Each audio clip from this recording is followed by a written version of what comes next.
Nagaaniif araarri waaqayyoodhaa lafa biyya jirtan hundumaatti isiniif haa ta'u. Qulqulloota saba waaqayyoodhaa kan taatan hundumti keessan akkam jirtu? Yesuus Kiristoosdhaaf galanni guddaan haa ta'u. Waaqayyoonni carraa kana nuuf kennee sagalee isaa akka dhaggeeffannuuf immoo yeroo kana nuuf laate maqaan isaa haa ulfaatu. Yesuus Kiristoosdhaaf galanni guddaan haa ta'u. Egaa sagalee waaqayyoo walii wajjiniin ilaalla. Dullummaa hafuuraa waaqayyoo sun haa oolchu mata duree jedhuuni sagalee waaqayyoo walii wajjiniin ilaalla. Yesuus Kiristoosdhaaf galanni guddaan haa ta'u. Mee sagalee waaqayyoo keessaa macaafa moototaa isa duraa boqonnaa 13 lakkoofsa 1 kaasnee walii wajjiniin ilaalla. Ergaa guddaa har'a waaqayyoo sin keessa buusu tokkotu jira. Galanni ulfinni Yesuus Kiristoosdhaaf haa ta'u. Galanni ulfinni waaqayyoodhaaf haa ta'u. Kutaa kana keessa sagalee waaqayyoodhaan nan dubbisa akkas jedha. Yerobi'aam ixaana aarsuudhaaf iddoo aarsaa bukkee dhaabachaa otoo jiru namni waaqayyoo tokko ajaja waaqayyootiin biyya Yihuudaatii ba'ee gara Beet'eel in dhufe.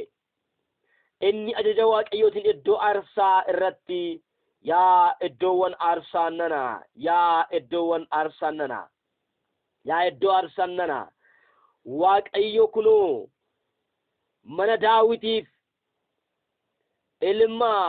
ilmi tokko in dhalatu, maqaan isaas Yoosiyaas jedhamee in moggaafama. Waaqayyo kunoo mana Daawitiif ilmi tokko in dhalata, maqaan isaas Yoosiyaas jedhamee in moggaafama.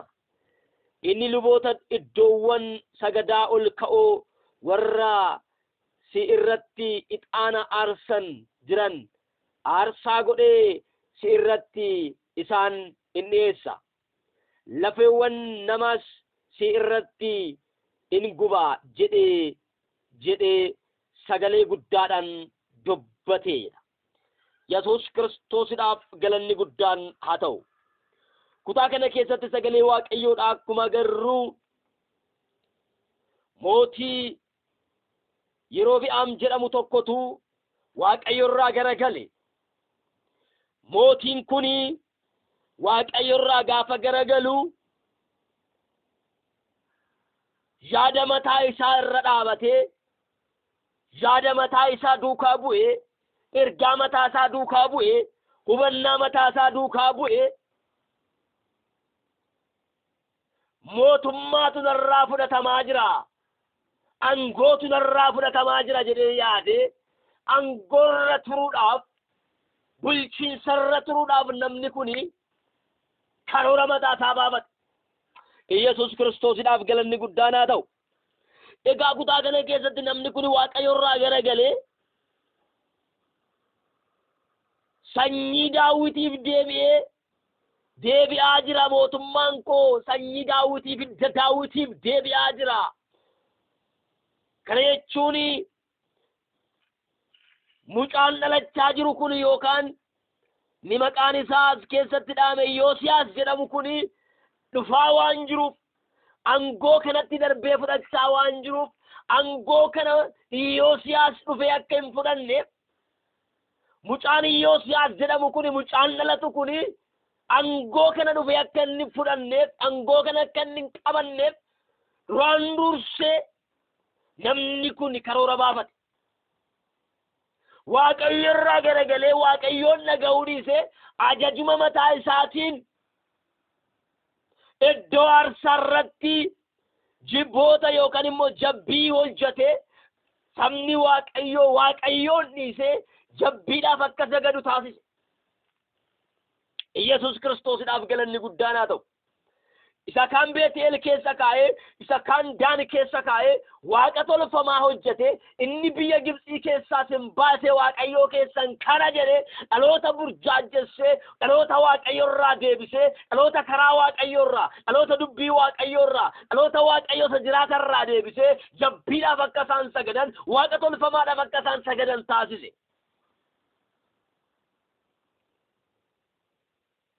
Yerobi'aam kuni angoon akka irraan fudhatamneef jecha angoo irra turuudhaaf jecha karoora kana kan inni baase. Kan isin ajaa'ibu keessaa sanyii Lewwotaa keessaa qofa luba ta'uu kan danda'u. Luboonni sanyii Lewwotaa keessaa duwwaa ta'uu danda'a. Inni garuu sanyii Lewwotaa keessaa osoo hin taane gosuma arge keessaa namuma arge keessaa luba akka isaan ta'aniif iddoo aarsaa isa Daan keessa jiru, iddoo aarsaa isa Beet'eel keessa jiru irrattis akka isaanii luba ta'anii tajaajilaniif isaan shoome. Dibata ofii isaatiin dibe. Ayyaana mataa ofii isaatiin bocate, karoora mataa ofii isaatiin bocate, dhaloota kana hojii mana Waaqayyoo keessatti yookaan immoo iddoo aarsaa Waaqayyoo irratti aarsaa Waaqa tolfamaa akka isaan dhiyeessan taasise. Iddoo aarsaa isa Beet'eel, iddoo aarsaa isa kan Daan. Beet'eel amma Daanitti dhaloota baay'ee Waaqa tolfamaadhaaf akka isaan sagadan taasise. Yeroo kana Waaqayyoonni mana isaatiif falmu, yeroo kana Waaqayyoonni mana isaatiif hin callisne, yeroo kana inni Waaqayyo saba isaatiif hin haafu. Yeroo inni aarsaa dhiyeessuudhaaf iddoo aarsatti ba'u, ixaana qabatee yommuu dhufu Yerobi'aam mootichi kun ixaana qabatee yommuu inni iddoo aarsaa dhaabatu, ixaana aarsuudhaaf bakka aarsaa yommuu inni dhaabatu, Waaqayyo raajii cimaa, raajii dargaggeessa cimaa tokko, dubbiin afaan isaa qabu kan hin jenne, wanti inni dubbate kan lafa hin buune, biyya Yihudaa keessaa gara isaanitti erge. Biyya Yihudaa keessaa gara Beet'eel dhufe. Namni kun raajiin kun iddoo raajii kanarra iddoo aarsaa kanatti raajii dubbate. Yaa iddoo aarsaan nana jedheen. Yerobi'aam achi dhaabatee jira namni kun. Aarsaa dhiyeessuudhaaf dhaabateera. Yerobi'aam aarsaa dhiyeessuudhaaf iddoo aarsaa dhaabatee jira. Ixaana qabatee dhaabatee jira. Osoo inni dhaabatee jiru, osoo inni achi dhaabatee jiru, namni kun ayyaana Waaqayyootiin, dubbii Waaqayyootiin, sagalee Waaqayyootiin guutamee dhufe. Yesuusiidhaaf galanni guddaan haa ta'u. Yoo dhufu akka jedhee iddoo aarsaarratti raajii dubbate. Yaa iddoo aarsaan nana jedheen. Yaa iddoo aarsaan nana. Yesuusiidhaaf galanni guddaan haa ta'u. Yaa iddoo aarsaan nana. Yaa iddoo aarsaan nana. Waaqayyo kunoo mana Daawitiif ilma tokko in dhalata. Maqaan isaas Yosiyaas jedhamee inni moggaafama. Erga jedhee booda Yosiyaas inni dhalatu kun, Yosiyaas inni dhalatu kun iddoo aarsaa isa xuraa'ee kana, iddoo aarsaa isa xuraa'ee kana, isa luboota kan hin ta'in dhufanii xureessan kana, isa Yerobi'aam xureesse kana, isa namoonni inni dibee irratti boosise kun xureessan kana, iddoo aarsaa isa xuraa'ee kana irratti warra iddoo aarsaa kana xureessan deebisee aarsaa godhee hin guba'e. Yesuusiidhaaf galanni guddaan haa ta'u. Ameen ameen. Warra iddoo aarsaa xureessan kana isaanuma mataa isaanii iddoo aarsaa kana irratti guba'e. Isaanumatu gubataane lafee isaaniitu asirratti cincaa'e. Yesuusiidhaaf galanni guddaan haa ta'u. Mucaan kun hin dhalatane. Mucaan kun gaafa dhalatu. Mucaan kun gaafa dhufu. Warra iddoo aarsaa xureessan kana, warra iddoo aarsaa balleessan kana isaanuma fidee asirratti hin guba'e. Yesuusiidhaaf galanni guddaan haa ta'u. Ameen ameen. Iddoo aarsaa warra xureessan kana, iddoo aarsaa warra balleessan kana, iddoo aarsaa Waaqayyoo warra tuffachiisan kana isaanuma asirratti guba'e. Isaanuma asirratti gubatanii sodaa tokko malee mootii afoo dhaabatee raajii dubbate. Mootii afoo dhaabatee raajii dubbate. Sodaa tokko malee wanta Waaqayyo irraa dhaga'ee dubbate. Yesuusiidhaaf galanni guddaan haa ta'u. Laatoona maasklaadiyaa baaraa laabaadha. Haaleluyyaa. Dullummaa hafuuraa Waaqayyo sinaa oolchu. Yesuus Kiristoosiidhaaf galanni guddaan haa ta'u. Ergaa koo biraa ammayyuu hin geenye. Ergaan gara keessan fiduudhaaf yaadu ammayyuu bira hin geenye. Sirriitti hordofaa. Waa argachuudhaaf jirtu galanni ulfinni Yesuus Kiristoosiidhaaf haa ta'u. Haaleluyyaa. Ameen ameen ameen. Namni Waaqayyoo sunis itti fufee milikkita kenne ati iddoo aarsaa nana dhootee gargar yommuu baatu daaraan si irraa jirus yommuu dhangala'u waaqayyo kana dubbachuu isaatiif kun milikkita jedhee akka ta'e beeki jedhee ammallee raajii dubbata. Amma waaqayyo ergichi kun waaqayyo bira akka inni ta'e dubbiin kun waaqayyo bira akka inni ta'e amma milikkita argataare milikkita ammuma argita jennaani maalidha milikkinni iddoon aarsaatuun iddoo lamatti dhooti daaraan isheerra jiruun dhangala'aa jedhe Yesuus Kiristoosiidhaaf galanni guddaan haa ta'u. Lakkoofsa 4 yeroo bi'am mootichi wanta namni waaqayyoo kun iddoo aarsaa isa Beetel irratti dubbate kun yommuu dhaga'e iddoo aarsaa sana irraa quba isaa itti qabee namicha sana qabaa jedhee haa ta'uyyuu malee harki isaa inni namichatti qabe qaratti gogee waan hafeef mootichi deeffachuu hin dandeenye. Yesuus Kiristoosiidhaaf galanni guddaan haa ta'u. Yeroo bi'amu kuni namni kuni iddoo aarsaarra dhaabatee jira. Yommuu namni kun raajii dubbatu mootiitu iddoo aarsaa dhaabatee jira. Inni kuni mootiidha. Iddoo aarsaa dhaabatee kan jiru kuni mootiidha. Mootichas hin sodaanne. Luboota warra jedhaman hin saalfanne dura isaanii dhaabatee namni kun raajitti dubbate hin dhooti iddoon aarsaa tuni jedhee. Yeroo kana yeroo bi'am harka isaa diriirsee yeroo bi'am harka isaa diriirsee qubatti qabee namichaa kana qabaa namichaa kana jedhee wattaaddara isaa itti erge. Namicha kana qabaa jedhee wattaaddara isaa gaafa inni itti ergu harki isaa akka diriirtee achumatti goggoddee haftee. Yesuus Kiristoosiidhaaf galanni guddaan haa ta'u. Namicha kana qabaa salphisaa. Namicha kana qabaa ajjeesaa. Namicha kana qabaa murtiitti laadhaa. Namicha kana qabaa hidhaa yommuu inni jedhee karooraan yommuu inni achi ajaja baasu ajaja isaa wajjin harki isaa achitti goggoddee hafte. Yesuusiidhaaf galanni guddaan haa ta'u. Haleluuyaa. Lubootuma isa wajjin iddoo aarsaa dhaabatan itti fakkaate. Warruma isa faana burraaqan itti fakkaate. Kun nama waaqayyooti. Kun sagalee waaqayyoo qabatee dhufe. Kun dubbii waaqayyoo qabatee dhufe. Kun ergaa waaqayyoo qabatee dhufe. Warra isa faana dhaabatan san itti fakkaate. Akka barbaade kana jaju, akka barbaade kan godhu, akka barbaade kan itti dabatu, akka barbaade kan ajjeesu isa itti fakkaate. Miti garuu kunniin sagalee waaqayyoo nama sagalee waaqayyoo qabatee dhufe. Raajii cimaadha. Raajii dargaggeessa. Yesuus Kiristoosiidhaaf galanni guddaan haa ta'u.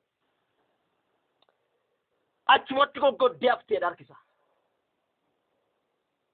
Gogee hafe. Lakkoofsa 5 irratti akkas jedha. Yesuus Kiristoosiidhaaf galanni guddaan. Akkuma namni waaqayyoo sun ajaja waaqayyootiin milikkita kennetti iddoon aarsaa sun dhohee gargar hin ba'e. Daaraan iddoo aarsaa sana irra jirus hin dhangala'e. Waggaadhaa gara waggaatti yeroodhaa gara waggaatti achirratti isaan aarsaa turan sun daaraan suni achirraa hin dhangala'e. Yesuus Kiristoosiidhaaf galanni guddaan haa ta'u. Maqaa caalu maqaa Yesuus Kiristoosiitiin daaraan waldaa kiristaanaa keessa jiru ofoon rakkinaa maqaa Yesuus Kiristoosiin iddoo aarsaarra jiru maqaa Yesuus caalu maqaa Yesuus Kiristoosiin haa dhangala'u. Maqaa Yesuusiin haa dhangala'u. Maqaa Yesuusiin haa dhangala'u. Maqaa Yesuusiin haa dhangala'u. Ulfina waaqayyoof kan hin taane daaraan iddoo aarsaa jiru maqaa Yesuus Kiristoosiin haa galabbatamu. Daaraan iddoo aarsaa jiru maqaa Yesuusiin haa galabbatamu. Yesuusiidhaaf galanni guddaan haa ta'u. Haa dhangala'u maqaa Yesuusiitiin.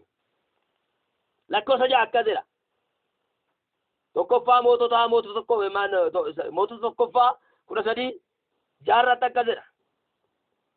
Yommus mootichi nama waaqayyoo sanan hadaraa aarii isaa akkanarraa qabbaneessuuf harka koos akka anaaf fayyisuuf waaqayyoon gooftaa kee anaaf kadhadhu jedhee namni waaqayyoo sunis immoo waaqayyoon aarii isaa irraa akka qabbaneessuuf hin kadhateefi kana booddee harki mootichaa hin fayyee akka isa duriitti hin deebi'e. Yesuus Kiristoosiidhaaf galanni guddaan haa ta'u. Mootichi amma gaafa argu nama waaqayyoo ta'uusaa gaafa baru waaqayyoon kee naaf kadhadhu akka aarii isaa narraa qabbaneessu harka koos akka fayyu jedhee kadhate. Hin kadhateefi Aarii Waaqayyoo gaafarraa qabbanaa'u namicha harki isaa hin deebi'e. Yesuus Kiristoosiidhaaf galanni guddaan haa ta'u. Milikkita gurguddaatu iddoo kanatti ta'e. Hojiin harka Waaqayyoo wanta baay'eetu iddoo kanatti raawwatame. Yesuusiidhaaf galanni guddaan haa ta'u. Ameen ameen. Lakkoofsa 7 akkas jedha. Yommus mootichi nama Waaqayyoo sanaan na duukaa gali. Waa nyaadhu anis kennaasiif nan kennaa jedheeni. Yesuusiidhaaf galanni guddaan haa ta'u. Ameen ameen ameen. Mootichi nama Waaqayyoo kanaan raajii cimaa kanaan mana faana galii mana kootti jedhe. Bakka mana faana galii mana kootti. Salphina keenya balleessaa keenya nutti himte. Kufaatii keenya nutti agarsiiste. Nama Waaqayyoo akkati taate nuu galeera. Waaqayyoo biraa akkati ergamte nuu galeera. Amma kootu gara mana keenyatti galii. Nu faana galii waa nyaadhu. Kennaallee nurraa fudhadhu ittiin jedhe. Kan ajaa'ibu kaa waan deebise namni Waaqayyoo kun laala. Namni Waaqayyoo kun waan deebise laala. Lakkoofsa 8. Yesuus Kiristoosiidhaaf galanni guddaadha. Namni Waaqayyoo sun garuu deebisee mootichaan walakkaa qabeenya keetii utuu anaaf kennite. Iyyuu ani si duukaa hin naqu. Addanattis buddeena hin nyaadhu. Bishaanis hin dhugu jedheeni. Yesuusiidhaaf galanni guddaadha. Haalelooyaa. Walakkama qabeenya keetii utuu naa kennite. Mootiidha namichaan kun. Walakkaa qabeenya isaatii osoo argatte guddaadha qabeenyi. Qabeenya guddaa qaba. Raajiin kun garuu walakkaa qabeenya keetii osoo naaf kennite. Ani si faana galoodhaan addanatti sirraa waa nyaadhu. Iddoo kanatti ani waa nyaachuudhaaf waa dhuguudhaafis hin ta'u. Yesuusiidhaaf galanni guddaadha. Ameen ameen. Haalelooyaa. Hin nyaadhu oli bara keeti. Mootii waan taateef nyaanni kee anaaf kan tolu sitti hin fakkaatin jedhe. Qabeenyi kee anaaf kan ta'u sitti hin fakkaatin jedhe. Yesuusiidhaaf galanni guddaadha. Tokko namichaan kun nama Waaqayyoo irraa garagaleedha. Nama Waaqayyoo dhiisedha. Yesuusiidhaaf galanni guddaadha. Raajiin kun nama Waaqayyooti. Namni kun nama Waaqayyoo dhiisedha. Mana nama Waaqayyoo dhiisee dhaqee waa nyaata. Iddoon aarsaa sun xuraa'eera. Iddoo xuraa'aa ta'ee waa nyaata. Hin ta'u. Yesuusiidhaaf galanni guddaadha. Si faana sin galu addanatti sin nyaadhu. Ejjannoo cimaa agarsiise iddoo kanatti. Yesuusiidhaaf galanni guddaadha. Ameen ameen. Lakkoofsa 9. 9 irratti akka jedha. Waan tokko illee akkan hin nyaanne. Waan tokko illee akkan hin dhugne. Karaa irra dhufes irras akkan hin deebi'ee akkan hin galle. Waaqayyoo ofii isaatii anaaf boomeera jedhee. Yesuusiidhaaf galanni guddaadha. Ameen ameen ameen. Amma raajichi kun yookaan immoo raajii dargaggeessi kun iddoo kanatti waa tokko balleesseera. Waan Waaqayyoo isatti hime kana iddoo kanatti himuun qabu ture. Waan Waaqayyoo isatti hime kana iddoo kanatti himuun qabu ture. Waan Waaqayyoo isaan jedhe kana iddoo kanatti bakka hin nyaadhu akka jedhe hin nyaadhuudha bakka. Waaqayyootu na dhoowwee yaada jedhu kana akka hin nyaanne karaa dhufirra dhufes akka hin galle wanta Waaqayyoo isatti haasa'e iddoo kanatti haasa'e. Waan Waaqayyoo isatti hime iddoo kanatti hime. Yesuusiidhaaf galanni guddaan haa ta'u. Ameen ameen. Bakka kanatti garuu hin dogongoreeru. Raajii cimaan kun iddoo kanatti dogongore. Raajii guddaan kun iddoo kanatti garuu hin dogongore. Waan Waaqayyoo isatti hime warra Waaqayyoo waa'ee Waaqayyoo hin beeknetti dabarseetti. Waan Waaqayyoo isatti haasa'e warra waa'ee Waaqayyoo dhiisani. Warra Waaqayyoon gatanitti waa'ee waan Waaqayyoo isatti haasa'e dhoksaatti isatti dubbate sana iddoo kanatti himuun qabu ture. Yesuusiidhaaf galanni guddaadha. Tuni balaa akkamii akkasatti fidde mooyyuu gara gadiitti ilaalla. Yesuusiidhaaf galanni guddaadha. Ameen ameen. Lakkoofsa 10. Kanaafis namni Waaqayyoo suni karaa biraa irra bu'ee adeemee malee karaa Beeteel dhufe sana irra hin deebine erga jedhee booda yeroo sana raajii dulloomaan hafuuratti dulloomuu irraa Waaqayyoo sunaa oolchu. Lakkoofsa 11. Yeroo sana raajii dulloomaan mandara Beeteel keessa jiraatu tokko ture. Ilmaan raajichaa dhufanii wanta namni Waaqayyoo gaafas Beetelitti hojjete hundumaa waan inni yeroo sana Yerobi'aam mootichatti dubbatee abbaa isaanitti himan. Yesuusiidhaaf galanni guddaan haa ta'u. Ameen ameen. Raajiin dulloomaan kun mandara kana keessa jiraata. Raajiin dulloomaa kun iddoo aarsaa kana hin jiru. Raajiin dulloomaan kun mana isaa keessa jiraata. Raajiin dulloomaan kun iddoo walgahii kana keessa hin jiru. Raajiin dulloomaan kun mana isaa keessa jiraachaa jira. Raajiin dulloomaan kun biyya Beetel kana keessa jira. Raajiin inni Waaqayyo biraa ergamee dhufe kunis gara biyya Beetel kanatti ergame. Raajiin dulloomaan kun mana isaa keessa jira. Waan ta'e kana hundumaa sin agarre. Hojii harka Waaqayyoo kana sin agarre. Waan Waaqayyoo karaa nama karaa hojjetu sin agarre. Oduu dhagaye. Safara keessatti oduun isaa dhufte. Ijoollee isaatu oduu fuudhee galee. Galanii akkasittiin jedhan raajii dulloomaa kanatti himan. Nama fuudhatti dulloome kana. Nama dulloomaa kanatti galtee ijoolleen waan raajiin cimaan kun hojjete kana dinqiinni hojjete mooticha irratti waan ta'e iddoo aarsaa irratti waan ta'e dubbiin afaan isaati akkamitti akka kabajamaa ta'e wanta inni dubbate hundumaa akkasumas immooyyuu iddoo sanatti akka inni waa nyaanne waa hin dhugne karaa irra dhufe irratti immooyyuu akka hin deebine waa hundumaayyuu galanii darbii godhaniif waa hundumaa galaniitti himani. Yesuusiidhaaf galanni guddaan haa ta'u. Raajii dulloomatti himan.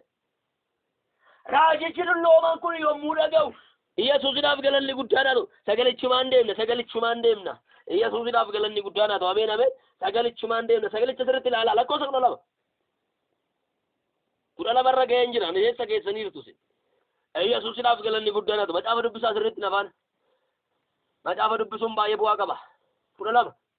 Abbaan isaanii namichi kun karaa kamirraa ba'e jedhee ilmaan isaa hin gaafate. Ilmaan isaas karaa namni Waaqayyo irra inni Yihuudaadhaa dhufe irra bu'e isatti ni agarsiisanii. Yesuusiidhaaf galanni guddaan haa ta'u. Karaa kamiin deeme? Karaa dhufe irra argan deebine? Karaa kamiin deeme? Karaa kanaan deemette ijoolleetti agarsiisa. Yeroo kanatti akka ta'e lakkoofsa 13 irratti. Raajichi yommus ilmaan isaatiin harree anaaf fe'aati jedhe. Erga isaan fe'aniifi immoo inni yaabbate. Yesuusiidhaaf galanni guddaan haa ta'u. Ameen ameen. Yaabbate. Yaabbatee hin adeeme. Nama Waaqayyoo sana hordofee lakkoofsa 14 nama Waaqayyoo sana hordofee otoo inni qilxuu jala taa'u arge. Yesuusiidhaaf galanni guddaan haa ta'u. Namni Waaqayyoo inni biyya Yihuudaati dhufes si'i jedhee hin gaafate. Namni Waaqayyoo sunis eeyyen ana jedhee deebiseefi. Amma raajii dulloomaan kuni raajii isaa dubbiin afaan isaa qabin jenne kan. Wanti inni dubbate lafan buune kan hordofuutti ka'e barbaadutti ka'e. Harree isaa fe'atee karaa isaa inni irra darbe irra deemu osoo barbaadu osoo deemu qilxuu tokko jalatti argatee osoo inni taa'ee ara galfachaa jiru. Osoo inni taa'ee boqotaa jiru. Harree isaa fe'atee dhaqee isa dhaqqabe.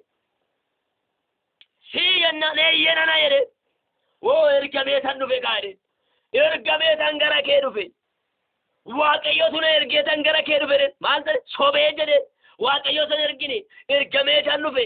Waaqayyo tuna erge ani akkuma kee raajiidha jedhee sobe. Yesuusiidhaaf galanni guddaan haa ta'u. Lakkoofsa 15. Yommus raajichi nama Waaqayyoo sanaan ana wajjin galiitii waa nyaadhu jedheen. Namni Waaqayyoo sun immoo raajii Beet'eel sanaan ani si wajjin deebi'ee gara mana keetti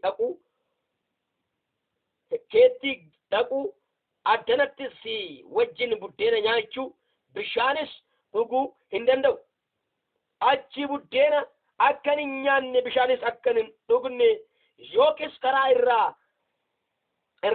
dhaqee irraa akkan hin galle Waaqayyo ana abboome jedhe. Yesuusiidhaaf galanni guddaan. Dhoksaa baasee iddoo sanatti jechuudha. Waan Waaqayyo isaan jedhe sana waan Waaqayyo isatti haasa'e sana dhoksaa baase akka Saamsoon sana jechuudha. Saamsoon Daliilaan yeroo hundumaa isa gaafatti turte. Humni kee kuni maalidha? Humna maalitiin akkanatti waa hundumaa caccabsitaa jettee gaafatti ture. Sobaa ture itti himaan turre. Gaafa tokko garuu dhoksaan jiru rifeensa mataasaa akka ta'e Daliilaatti hime. Daliilaan raffistee rifeensa mataasaa irraa hadde. Namichaan kuni garuu waan dhoksuu qabu sanaa dhoksee jiraate. Zim osoo jedhe ani nyaaddu nugus jedheesuma osoo didee jiraate hin attaalalamu ture. Raajii dulloomaan kuni raajummaatti kan dulloome. Raajummaatti kan dulloome. Raajii dulloomaan kuni garuu hin attaalale. Laala lakkoofsa meeqa irratti attaalale? Raajii dulloomaan sun immoo sobee lakkoofsa 18. Raajii dulloomaan sun sobee nama Waaqayyootiin anis immoo akkuma kee raajiidha.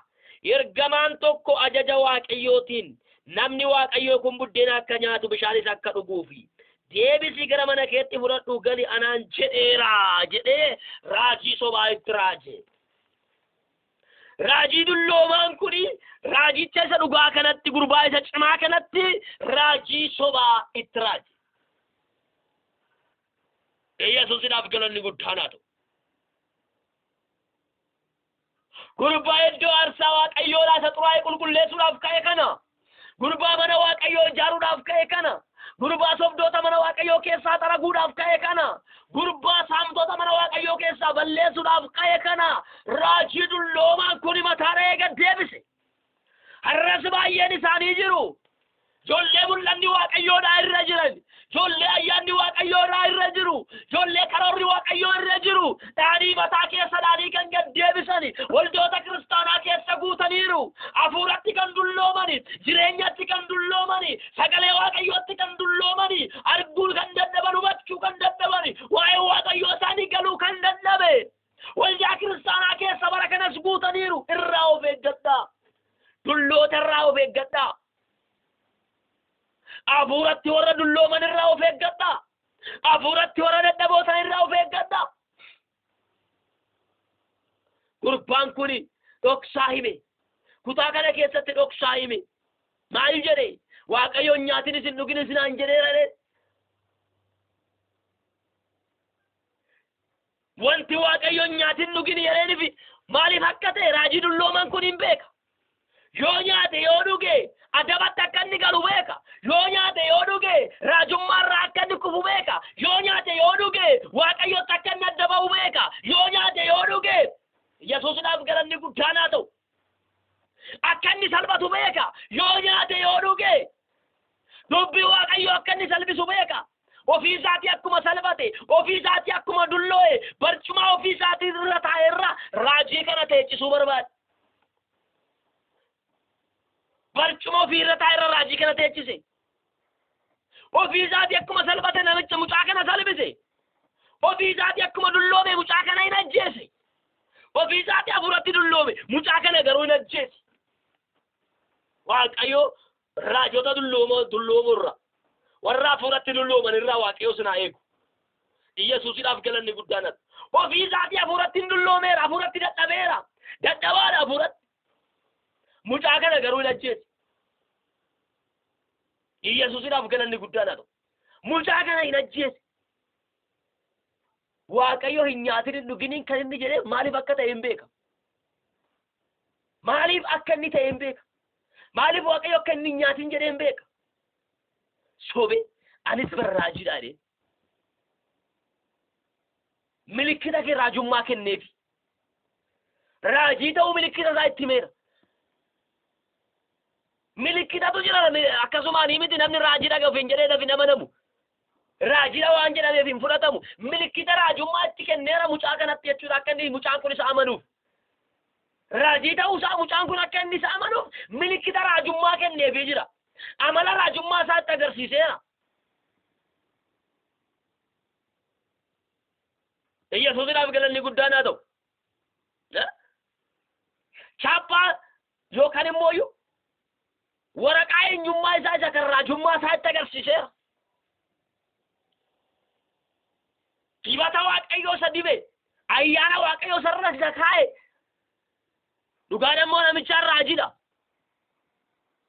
raajidha raajii dulloomeedha malee raajii dulloomeedha malee hafuuratti dulloomee jira malee raajidha dhuguma namichaan raajidha waaqayyo wanti isa dibe Yesuusidhaaf galanni guddaadha ta'u milikita kenneef gurbichaaf anis akkuma kee bar raajidha raajidha raajii ta'uusaa ibseefii jira raajii ta'uusaa raajiitti dubbatee agarsiiseera Yesuusidhaaf galanni guddaadha ta'u lakkoofsa 19 kana irratti namni waaqayyoo sun isa wajjin deebi'ee mana isaatti buddeena nyaatee bishaanis dhugee sobee attaallanee deebise baranis raajidha ergamaa waaqayyootu ergennaan gara kee dhufe ergamaa waaqayyootu ergennaan gara kee dhufe baranis raajidha gurbaan kun iddoo kanatti waa dogongore dhuguma waaqayyootu ergee jedhee gaafatu jaarsa kana situ ergee raajii kana situ gara kootti ergee isa dura nyaatin naan jette amma immoo raajii kana nyaadhu jettee maaliif natti ergite jedhee waaqayyoon hin gaafanne raajicha guutumaan guututti amane nama guddaadha nama guddaadha raajii guddaadha hin amane gurbichi hin amane amaneerraa fudhate ergaa isaa amaneerraa fudhate dubbii sana hin soba jedhee tokko garaa isaatti hin yaadne gurba na soba jedhee garaa isaatti waan inni yaade tokko hin jiru ameen jedheerraa fudhate Yesuusidhaaf galanni guddaadhaa ta'u kana booda waan ta'e ilaalaa lakkoofsa meeqas ni dubbise 19 20 ilaalaa utuu inni maadditti taa'anii jiranii dubbiin waaqayyoo gara raajii dulloomaa isaa mandaraa isa mana nama waaqayyoo sana deebisee fideetti dhufe amma dubbiin waaqayyoo amma immoo garam dhufe gara raajii dulloomaa kanaa dhufe raajii dulloomaa kana hin dulloome malee ammayyuu waaqayyootti fayyadamaara namicha hafuuratti dulloomeera hawaa hin baafne ta'eera kan gatii hin qabne ta'eera namichaan amma immoo waaqayyo dubbii isaa garuma isaa fide amma waaqayyo maal jedhee raajii kanaan ajaja waaqayyoo waan cabsiteef dubbii waaqayyoo waan salphifteef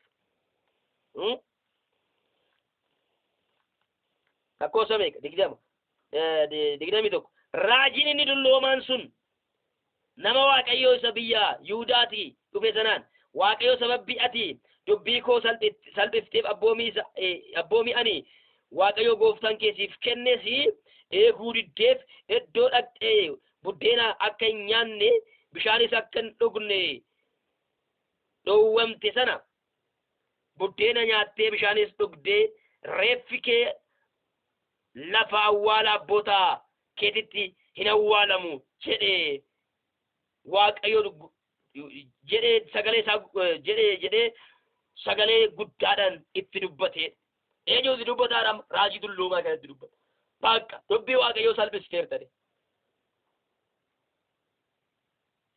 raajii dulloomaa kanatu akka inni salphatu taasise gurbaa kana raajii dulloomaa kanatu sobee isa salphise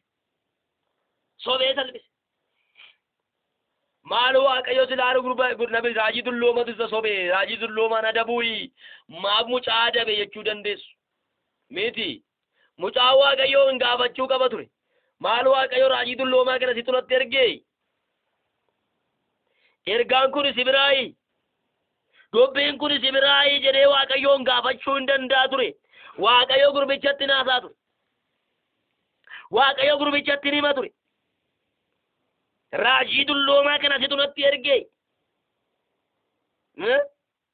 raajii dulloomaa kana si turatti ergee jedhee waaqayyoon gaafachuu qaba ture raajicha amane waan raajichi isatti dubbate amane waan raajichi dulloomaa isatti haase sana fudhate embii jechuu qaba ture waaqayyo situ ergee jedhee deebee waaqayyoon gaafachuu qaba ture gurbaatu jogongore gurbaatu balleesse iddoo kanatti gurbaan hin balleesse raajii dulloomaa kana gonkumaa isa dhaga'uun qabu ture afuuratti isa dulloome kana raawwatee isa dhaga'uun qabu ture. Har'allee waan tokko isiniin jedha.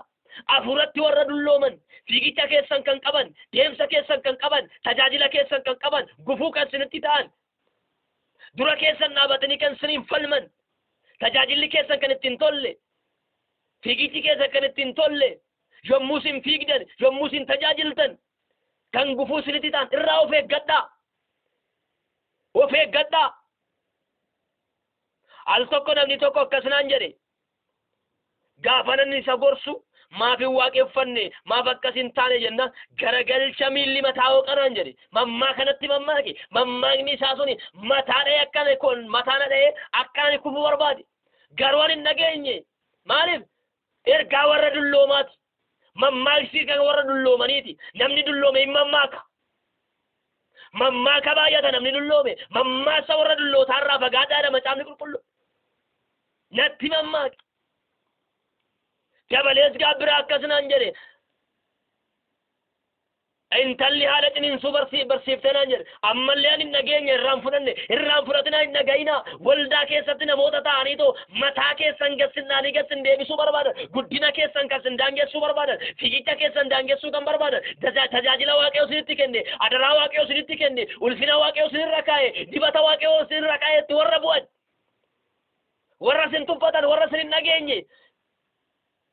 Isaan laaltanii abdiin kutatinaa. Isaan laaltanii hin sodaatinaa. Tajaajila keessan amma dhumaatti fiigaa hojjedhaa. Jiru ammayyuu raajoonni dulloomoon jiru ammayyuu. Dulloomoon jiru amma dadhabdoonni baay'een isaanii jiru. Irraa of eeggadhaa. Yesuus Kiristoosidhaaf galanni guddaan haa ta'u. Boleessa koo irraa of eeggadhu. Boleettii koo irraa of eeggadhu. Gufannaa gara kee dhufu kamirraa yoo of eeggadhu. Tajaajila Waaqayyootti si yaamerra. Ulfina Waaqayyootti si yaamerra. Jireenya Waaqayyootti si yaamerra. Mataadhaanii warra booddeetti si deebisan irraa of eeggadhu. Yesuus Kiristoosidhaaf galanni guddaan haa ta'u. Si duran gooftaa beeka siin jechuu danda'u. An si duran gooftaa beeka. An si duran beeka. An kana nan beeka. San nan beeka. Nan beekaa baay'isu. Dulloomoonni kunniin hafuuratti warri dullooman kuni, jireenyatti warri dullooman kuni nan beekaa baay'isu. Ofuma qulqulluu gochuu barbaadu. Ofuma dhugaa gochuu barbaadu. Karaan dhugaan jireenyillee isaanuma fakkaata hawaasaan. Dubbiin afaan isaanii keessaa ba'u. Wanti isaan haasa'an kan naman ijaarre kan naman guddisne baraan daa'imee baraan achumeedha isaan. Warra baraan daa'imee warra baraan achumee yookaan immoo warra jireenya hafuura isaaniitti dullooman irraa fagaadhaa. Tajaajilli keessan akka hin daangeffamne, fiigichi keessan akka hin daangeffamne, deemsi keessan akka hin daangeffamne irraa of eeggadhaa. Kiristoos Iyyesuusidhaaf galanni guddaan haa ta'u. Boleessa koo irraa of eeggadhu. Obboleettii koo irraa of eeggadhu. Hafuuratti dulloomoo warra ta'an irraa of eeggadhaa. Hafuuratti dulloomoo warra ta'an irraa of eeggadhaa. Jireenyatti dulloomoo warra ta'an irraa of eeggadhaa. Irraa of eeggadhaa.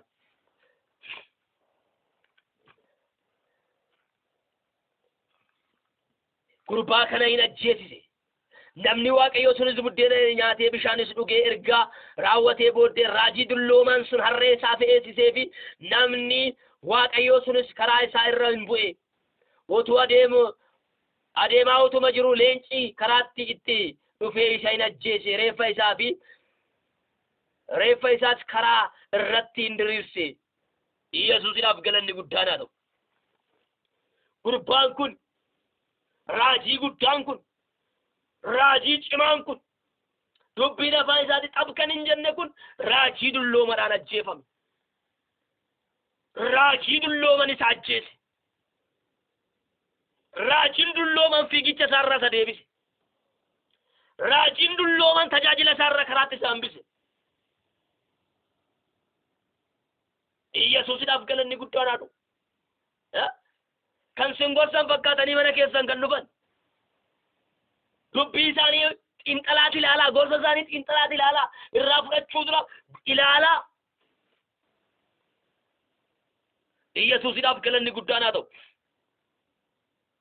Ameen ameen.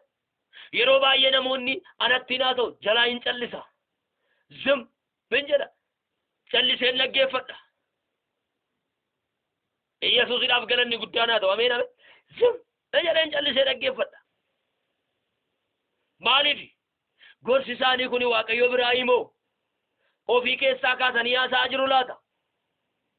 Kiyyootti nagatuudhaaf himoo ana gargaaruudhaaf laata? Kan jedhu sana nan xiinxala sirriitti. Yesuusidhaaf galanni guddaan haa ta'u. Kan si gorsu hundumtuuyyuu akka si gogsine eeggadhu. Si gorsuudhaaf kan dhufu hundumtuu akka si gogsee si biraan deemne. Dibata sirra jiru akka hin goggogsine. Ayyaana sirra jiru akka hin goggogsine. Ulfina sirra jiru akka hin goggogsine of eeggadhu. Yesuusidhaaf galanni guddaan haa ta'u. Namoota tokko tokko gaafa ilaaltan hinaaffaa mana Waaqayyoo kan isaan nyaatetti fakkaata. Hinaaffaan mana Waaqayyoo kan isaan nyaatetti fakkaata. Waa'een mana Waaqayyoo kan isaanitti dhagahametti fakkaata. Garuu hin sobu. Jinniitu itti taphata. Seexanatu itti taphata. Sammuu isaanii qabee seexanatti taphata namoota akka kanaa kana. Ofirratti hin beekne malee isaanu. Dhaabatanii osoo of ilaalanii wayya. Dhaabatanii osoo of ilaalanii na wayya. Nama Waaqayyoo kana raajiin dulloomaan kun hin ajjeese. Hafuuratti kan dulloome kun ofii isaatii dulloomeera. Gurbaa kana garuu hin ajjeese. Gurbaan kun hin du'e. Baay'ee nama gaddisiisa. Seenaa baay'ee nama gaddisiisudha. Siniifan kanadha. Hafuuratti warra dullooman, jireenyatti warra dadhaban. Maqaa Yesuus Kiristoosiin Waaqayyo sinaa oolchu. Dubbii isaanitti Waaqayyo sinaa oolchu. Gorsa isaanitti Waaqayyo sinaa oolchu. Barsiisa isaanitti Waaqayyo sinaa oolchu. Barsiisni isaanii yoo ta'e, gorsa isaanii yoo ta'e, dubbiin isaanii yoo ta'e, nama ajjeesa, nama waraana. Akka hadhaa bofaati, siidda, si madeessa, si miidha. Irraa of eeggadhu obboleessa. Irraa of eeggadhu. Mataa keessa nama dha'u dhufani. Mataa keessa nama rukutu dhufani. Irraa of eeggadhu obboleessa. Irraa of eeggadhu obboleettii. Irraa of eeggadhu. Dullootarraa of eeggadhu. Dadhablootarraa of eeggadhu. Warra maqaa duwwaa baatanii deeman. Yesuus Kiristoosiidhaaf galanni guddaan haa ta'u. Dhalatti mana Waaqayyoo keessatti waggaa 30-40 ga'anii hafuura tokko nama keessaa baasuu kan hin dandeenye. Gaafa ati hafuura nama keessaa baastu, gaafa jinniin harka kee irratti iyyuu isaan ta'aniit immoo odiitaras irratti ta'u. Isaan ta'anii maqaa kee hamatu. Isaan ta'anii kaan siin jedhu. Yesuus Kiristoosiidhaaf galanni guddaan haa ta'u. Ameen ameen. Dibata sirra jiru ta'anii madaalu. Isaaniif hin kennamne. Dibata sirra jiru kan madaalu isaanii miti. Ayyaana Waaqayyoo sii kenne kan madaalu isaanii miti. Kan sii kenne Waaqayyoodha, kan madaalus Waaqayyoodha.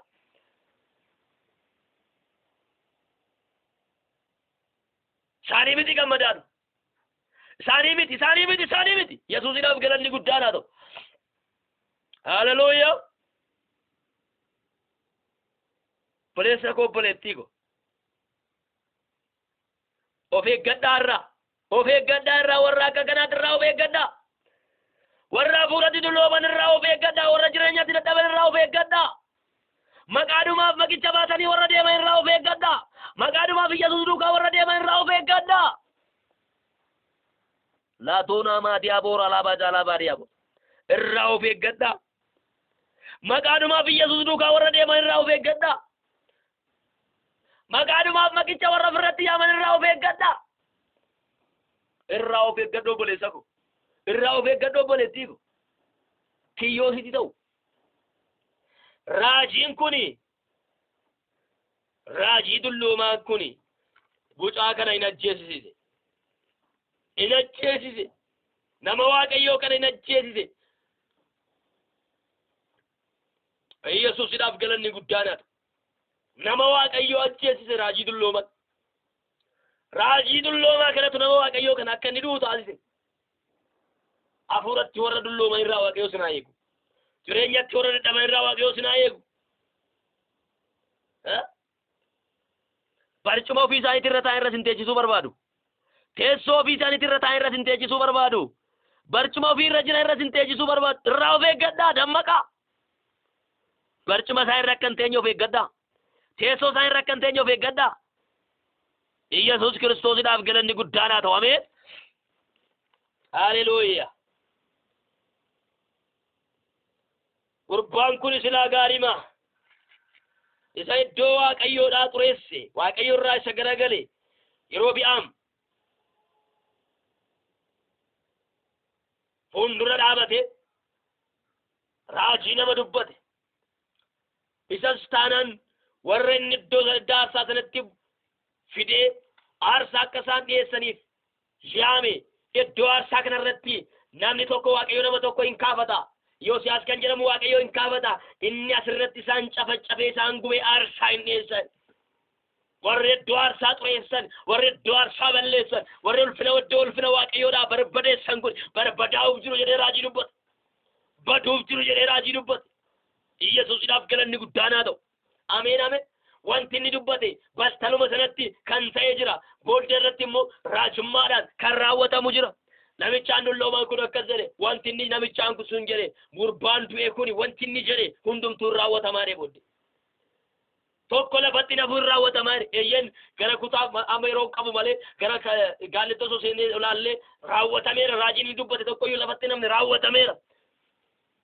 Iyyasuusidhaaf galanni guddaan haa ta'u. Battalatti achitti akka raawwatamu kan dubbate achumatti raawwatame. Erga sanaanis immooyyuu raawwatameera. Yosiyaas dhalateera. Mootii ta'eera.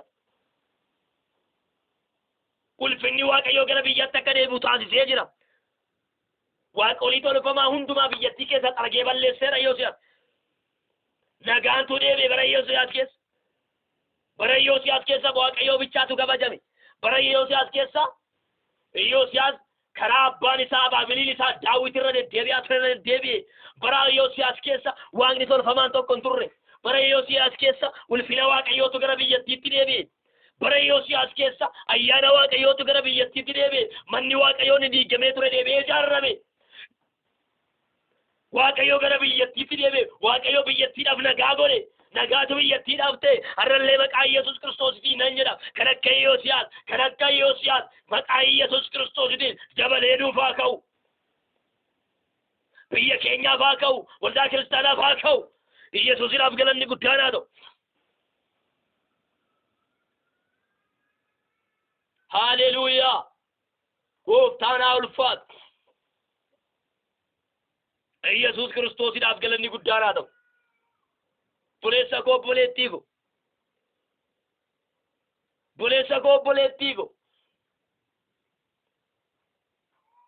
Raajii sobaatti, raajii dadhabaatti, raajii dulloomatti waaqayyo si haa eegu. Warra hafuuratti dadhabanitti waaqayyo si haa eegu. Barsiisni isaanii, dubbiin isaanii, gorsi isaanii akka mar'ataati, akka jawweeti, akka bofaati. Nama hidda, nama nyaata, nama liqimsa, nama ajjeesa, nama bisa. Irraa eeggadhaa. Dubbannaa isaaniitiin isaan beektu. Gorsa isaaniitiin isaan beektu. Hojii isaaniitiin isaan beektu. Jireenya isaaniitiin isaan beektu. Waan mana waaqayyoof hinaafan sinitti fakkaatu. Mana waaqayyoof hinaafaniitii miti.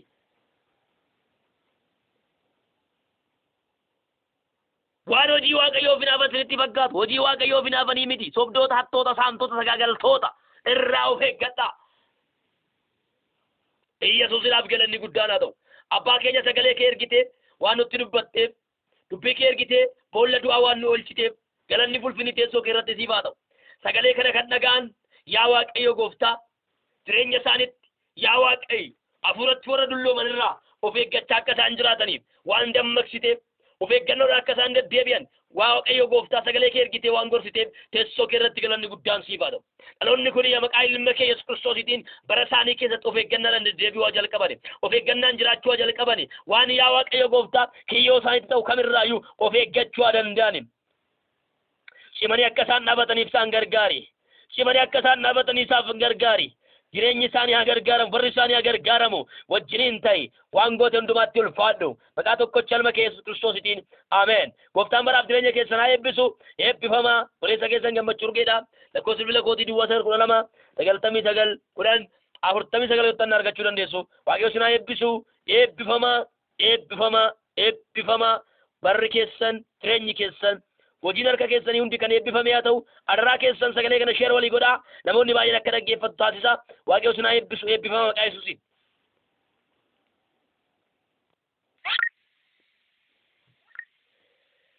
Olmaa baay'ee narraa qabda yatii dadhabbii kee narraa qabda waaqayyo ko